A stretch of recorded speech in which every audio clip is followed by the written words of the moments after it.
आइए आज के इस विश्लेषण में गहराई से उतरते हैं और भारत के संविधान के उस ब्लूप्रिंट को डिकोड करते हैं जिसे राज्य के नीति निर्देशक सिद्धांत या डीएसपी कहा जाता है।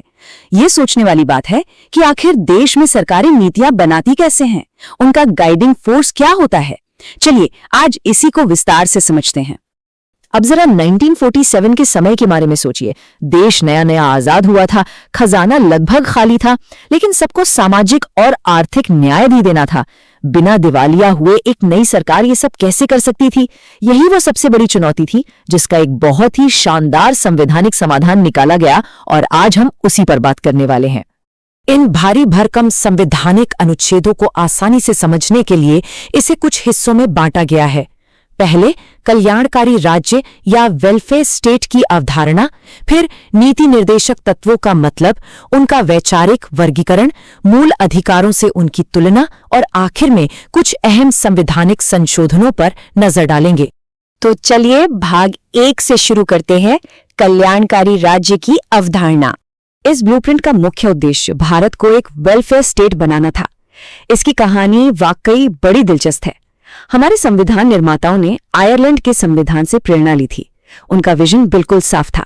सिर्फ राजनीतिक आजादी ही काफी नहीं है, बल्कि जमीनी स्तर पर सामाजिक और आर्थिक लोकतंत्र भी स्थापित होना चाहिए। आगे बढ़ते हैं भाग 2 की तरफ। आखिर ये नीति निर्देशक तत्व हैं क्या? अगर बिल्कुल आसान भाषा में कहें तो संविधान के भाग 4 में अनुच्छेद 36 से 51 तक कुछ ऐसे दिशा निर्देश दिए गए हैं जिन्हें कोई भी कानून या नीति बनाते समय सरकार को ध्यान में रखना ही चाहिए। लेकिन यहाँ एक कैच है। ये कोई ऐसे सख्त नियम नहीं है जिन्हें अदालत में जबरदस्ती लागू करवाया जा सके, बल्कि ये राज्य के लिए एक तरह का नैतिक और सकारात्मक दायित्व है कि समाज की भलाई के लिए काम करना ही है। इस बात को मशहूर अर्थशास्त्री केटी शाह ने बड़े ही मजेदार तरीके से समझाया था। उन्होंने इसे एक ऐसे बैंक चेक की तरह बताया जिसका भुगतान तभी होगा जब बैंक के पास पर्याप्त संसाधन हो। कमाल की बात है ना? हमारे संवैधानिक सलाहकार BN राव ने भी यही सुझाव दिया था कि अधिकारों को 2 हिस्सों में बांट देते हैं, एक वो जो तुरंत लागू हो और दूसरे वो जिन्हें सरकारें तब लागू करें जब उनके पास पर्याप्त पैसे और संसाधन आ जाएं। अब आते हैं भाग 3 पर, इन सिद्धांतों का वैचारिक वर्गीकरण। अनुच्छेद 36 से 51 तक के इस पूरे हिस्से को आसानी से 3 वैचारिक श्रेणियों में बांटा जा सकता है। सबसे पहले आते हैं समाजवादी या सोशलिस्ट सिद्धांत।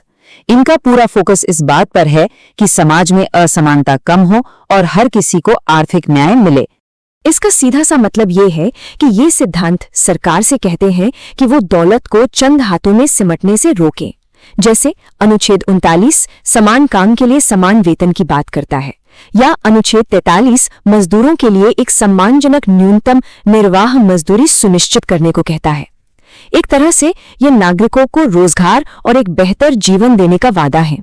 बाकी जो 2 प्रमुख श्रेणियां हैं वो भी उतनी ही दिलचस्प हैं। एक तरफ है गांधीवादी विचारधारा वाले सिद्धांत जो हमारे स्वतंत्रता संग्राम की जड़ों से जुड़े हैं, और दूसरी तरफ है उदार बौद्धिक या लिबरल इंटेलेक्चुअल सिद्धांत जो बिल्कुल आधुनिक और प्रगतिशील सोच पर आधारित है। अगर हम गांधीवादी सिद्धांतों को देखें तो इनमें ग्राम स्वराज की साफ झलक मिलती है।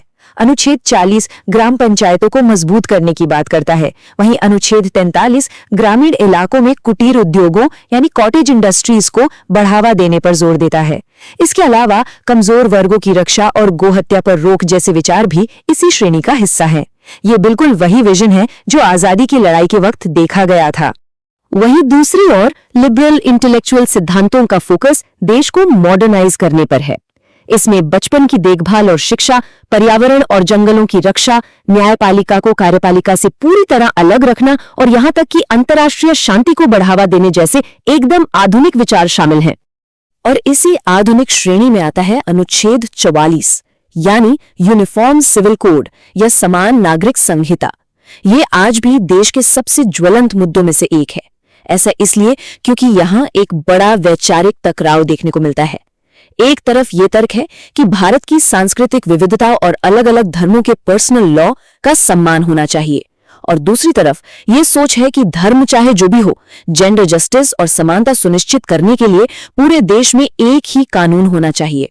चलिए अब भाग 4 की ओर बढ़ते हैं, मौलिक अधिकार बनाम नीति निर्देशक सिद्धांत। इन दोनों के बीच का अंतर समझना बहुत ही जरूरी है। देखिए, मौलिक अधिकार वो मजबूत दीवारें हैं जो नागरिक की राजनीतिक आजादी की रक्षा करती हैं। अगर इनका हनन हो तो सीधा अदालत का दरवाजा खटखटाया जा सकता है। ये सरकार पर पाबंदी लगाते हैं कि वो क्या नहीं कर सकती। दूसरी तरफ निर्देशक सिद्धांत समुदाय के सामाजिक आर्थिक विकास का खाका है। इन्हें लागू करवाने के लिए सीधे कोर्ट नहीं जाया जा सकता, लेकिन ये सरकार को सकारात्मक निर्देश देते हैं कि उसे क्या करना चाहिए। लेकिन यहाँ एक पेंच है। कई बार सरकार इन सामाजिक निर्देशों को लागू करने के लिए ऐसी नीतियां या कानून बनाती है जो नागरिकों के व्यक्तिगत मौलिक अधिकारों से टकरा जाते हैं। और जब भी ऐसा कोई संवैधानिक टकराव होता है तो अक्सर न्यायपालिका को इन दोनों के बीच एक बेहद बारीक संतुलन स्थापित करना पड़ता है। अब आते हैं हमारे आखिरी हिस्से, भाग 5 पर, महत्वपूर्ण संवैधानिक संशोधन। क्या संविधान बनने के बाद से ये ब्लूप्रिंट एकदम वैसा ही है? बिल्कुल नहीं। जैसे जैसे समाज की जरूरतें बदली, इसे भी अपडेट किया गया। खासतौर पर 42वें, 44वें, 86वें और 97वें संशोधनों के जरिए इसमें कई अहम बदलाव किए गए। अगर एक टाइमलाइन पर नजर डालें तो पता चलता है कि 1976 से लेकर 2011 तक संविधान ने खुद को लगातार आधुनिक चुनौतियों के हिसाब से ढाला है। चाहे वो पर्यावरण को बचाना हो, आर्थिक असमानता को कम करना हो या फिर एजुकेशन सिस्टम में सुधार लाना हो। उदाहरण के लिए 1976 के 42वें संशोधन को ही लीजिए। इसने काफी बड़े और प्रोग्रेसिव बदलाव किए। इसमें गरीबों को मुफ्त कानूनी मदद देने का प्रावधान जोड़ा गया, फैक्ट्रियों के मैनेजमेंट में मजदूरों की भागीदारी सुनिश्चित की गई और सबसे अहम बात, पर्यावरण और वन्य जीवों की सुरक्षा को राज्य की बुनियादी जिम्मेदारी बना दिया गया। एक और बहुत ही दिलचस्प वाकया 2002 का है। 86वें संशोधन ने साबित कर दिया कि कैसे एक गैर बाध्यकारी सिद्धांत समय के साथ परिपक्व होकर एक मौलिक अधिकार बन सकता है। जब देश के पास पर्याप्त संसाधन आ गए तो 6 से 14 साल के बच्चों की शिक्षा को अनुच्छेद 45 के निर्देशक सिद्धांत से निकालकर अनुच्छेद 21A के तहत एक पूरी तरह से लागू करने योग्य मौलिक अधिकार बना दिया गया। तो इस पूरे विश्लेषण के बाद एक बहुत ही गहरा सवाल खड़ा होता है। अगर कोई भी अदालत सरकार को इन कल्याणकारी सिद्धांतों को लागू करने के लिए मजबूर कर ही नहीं सकती, तो फिर एक असली वेलफेयर स्टेट बनाने की असली ताकत किसके पास है? दरअसल ये ताकत देश के मतदाताओं के पास है। चुनाव के समय ये जनमत ही है जो सरकारों को इन वादों की याद दिला सकता है। ये वाकई सोचने वाली बात है कि इस संवैधानिक ब्लूप्रिंट को हकीकत में बदलने की असली चाबी आखिर किसके हाथ में है। उम्मीद है आज का ये विश्लेषण काफी ज्ञानवर्धक रहा होगा।